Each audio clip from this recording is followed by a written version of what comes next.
Assalamualaikum warahmatullahi wabarakatuh. Kita masuk di sesi terakhir perkuliahan kita pada pagi hari ini. Sesi terakhir juga di fisiologi sistem saraf. Jadi yang kita bahas hari ini itu adalah tentang fisiologi sensorik dan divisi eferen.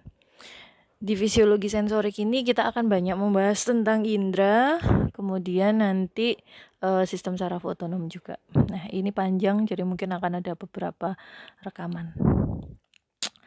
Ini tujuan pembelajarannya.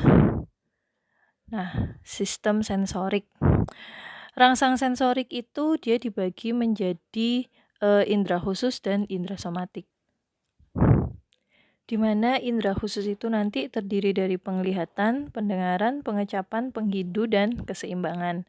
Kemudian kalau indera somatik itu dia ada perabaan, suhu, nyeri, gatal, dan juga propriosepsi. Nah, jarasnya atau jalur sarafnya itu sama sih. Jadi kita pakai yang namanya potensial listrik atau potensial aksi.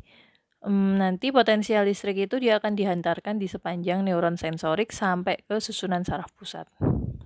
Sebenarnya rangsang sensoris ini banyak yang tidak kita sadari. Misal kita jalan gitu, kita sebenarnya tidak merasa melihat, tapi sebenarnya kita melihat. Nah, itu adalah salah satu contoh dari rangsang sensorik yang tidak kita sadari. Bentuk reseptor sensorik berbeda-beda, karena memang informasi yang didapat juga berbeda-beda. Jadi mulai dari ujung saraf bebas, berkapsul, atau bahkan sampai sel-sel reseptor khusus, terutama untuk penglihatan nanti ada sel kerucut sama sel batang, kemudian nanti ada juga sel penghidup. Secara keseluruhan ada 4 jenis reseptor sensorik berdasarkan pada kepekaannya. Jadi rangsang yang paling peka untuk reseptor tersebut apa? Ada kemoreseptor, ada mekanoreseptor, ada termoreseptor, ada fotoreseptor. Kalau kemoreseptor itu berarti dia dari bahan kimiawi, biasanya banyak di lidah pengecapan. Kemudian kalau mekanoreseptor banyak kulit, biasanya perabaan. Kemudian termoreseptor itu untuk suhu, ada di kulit juga. Fotoreseptor itu khusus untuk mata, cahaya. Setiap jenis reseptor mempunyai rangsangan yang adekuat, di mana rangsangan yang adekuat itulah yang menentukan dia berjenis reseptor apa. Kayak contohnya tadi, kalau bahan kimia berarti rangsang adekuatnya itu adalah bahan kimia, sehingga namanya adalah kemoreseptor.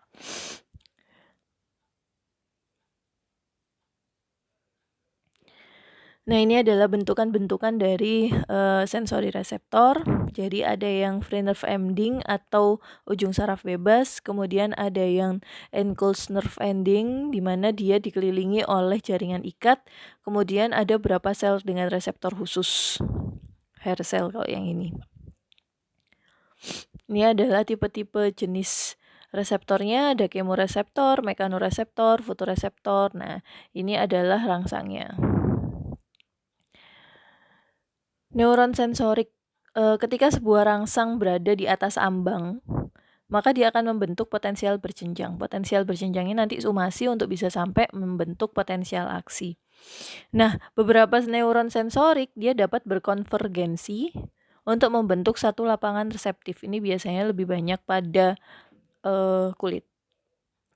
Nah, seperti ini. Jadi konvergensi itu seperti ini. Ini adalah propriosepsi. Jadi di sini sama di sini. Yang dirangsang itu adalah di sini sama di sini. Nah, itu nanti yang kerasa sakit itu adalah keseluruhan di sini nih. Walaupun dia ada 3 saraf yang aktif, yang menimbulkan potensial aksi, tapi yang kerasa itu adalah 3 daerah di sini nih tadi. Ini yang dalam bentuk besar. Kalau yang dalam bentuk kecil itu seperti ini. Jadi misal yang dirangsang itu di sebelah sini sama di sini, maka nanti yang akan kerasa itu di sini kerasa, di sini kerasa, di sini kerasa, tapi dalam bentuk kecil-kecil. Nah, ini namanya adalah konvergensi.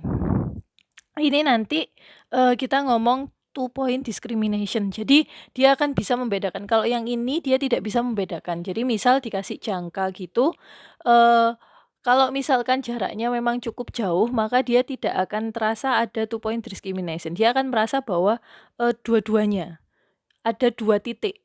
Nah, kalau yang ini dia merasa ada 2 titik. Sementara kalau yang ini dia satu keseluruhan, hanya 1 titik saja. Itu maksudnya two point discrimination, akibat adanya lapangan reseptif tadi.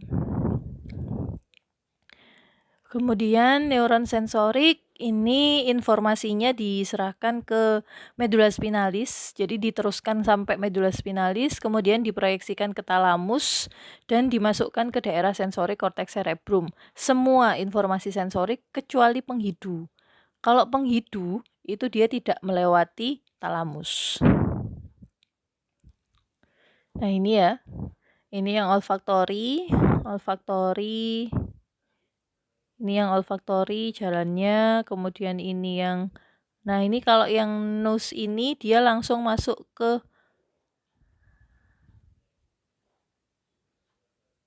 bentar. Nah, ini dia nggak pakai ke talamus. Jadi talamus itu kan ini ya. Talamus itu ini.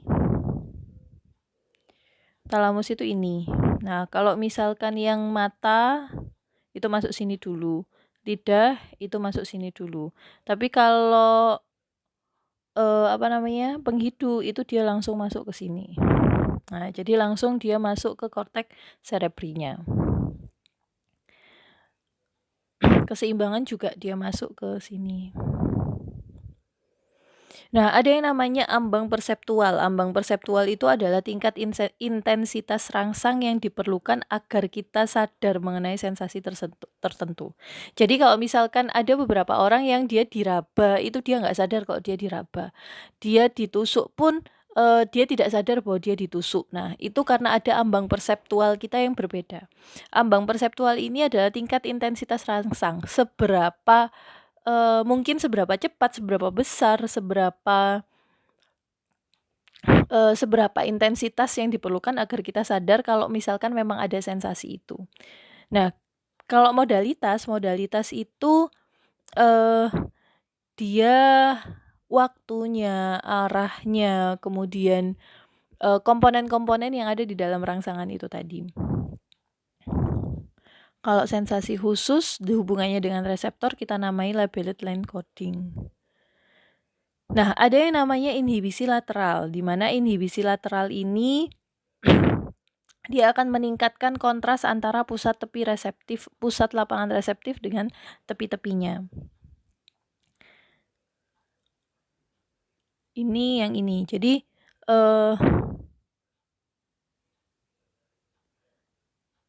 nah, otak kita itu biasanya menggunakan waktu untuk untuk melokalisasi bunyi.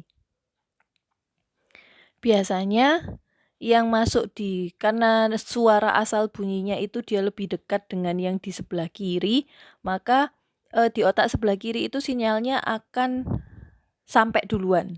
Sementara kalau yang di sebelah kanan dia akan lebih lama. Ini biasanya yang kita coba untuk mencari bunyi. Jadi misalkan gini, maka misalkan ada suara bunyi dari sebelah kiri, maka kita akan cenderung untuk melihat atau berarah ke sebelah kiri karena dia yang nyampe duluan sinyalnya. Nah, ini lateral inhibition. Jadi tadi yang lapangan reseptif tadi, ketika ada satu titik, kalau ini kan satu titik. Nah, ini nanti dia akan menyebar. Nah, ini akan menyebar ke sebelah sini, nah sampai di C. Walaupun mungkin potensial aksi atau neurotransmitter yang dikeluarkan di sini ini lebih banyak yang di titik yang kena tadi. Yang di samping-sampingnya sedikit, tapi dia masih merasakan nyeri. Nah, ini namanya adalah lateral inhibisi. Jadi nanti ini kan primary neuronnya. Jadi primary neuron dia masih merasakan nyerinya. Nah, tapi yang di secondary karena yang paling banyak itu adalah yang di tengah, maka nanti yang di tengah ini dia akan menginhibisi C sama A. Sehingga yang kerasa itu hanya di B. Jadi hasilnya yang diterima oleh otak itu sakitnya itu hanya di tengah saja. Padahal sebenarnya pada saat rangsangan itu masuk pertama kali di primary neuron sensory neuron itu ABC ini semuanya mengeluarkan atau mengalami potensial aksi. Seperti itu. Itu yang dimaksud dengan inhibisi lateral. Jadi neuron yang paling banyak mengeluarkan sinyal, dia akan menginhibisi sebelah-sebelahnya yang hanya sedikit mengeluarkan sinyal, sehingga kita akan tahu bahwa letak lokasi dari sinyal nyeri itu atau mungkin sensori yang lain itu dari mana. Itu namanya inhibisi lateral. Sandi, intensitas rangsang itu dia disandi oleh jumlah reseptor yang teraktivasi. Jadi semakin besar intensitasnya, maka reseptor yang teraktivasi akan semakin banyak dan potensial aksinya juga pasti akan semakin banyak. Ada dua reseptor, ada reseptor tonik dan juga ada reseptor fasik, di mana reseptor tonik ini dia akan melepaskan potensial aksi selama potensial aksi berada di atas rambang, sementara kalau fasik itu dia akan berespon terhadap perubahan intensitas rangsang, tetapi beradaptasi bila kekuatan rangsang tetap sama. Jadi kalau tonik itu dia akan terus meningkat, sementara kalau fasik itu dia baru akan berespon ketika dia ada perubahan intensitas. Jadi habis dari kecil intensitasnya kemudian dia membesar. Nah, itu fasik. Ini codingnya ya. Kemudian ini nah ini kalau tonik, sehingga tonik itu dia lebih lambat. Nah, ini karena potensial aksinya akan terus meningkat. Sementara kalau yang fasik itu dia akan lebih cepat beradaptasi terhadap perubahan. Jadi kalau fasik itu dia lebih ke arah adaptasi, kalau yang tonik itu sumasi atau penjumlahan. Mungkin itu dulu, kita lanjut di rekaman berikutnya tentang indera somatik. Terima kasih. Assalamualaikum warahmatullahi wabarakatuh.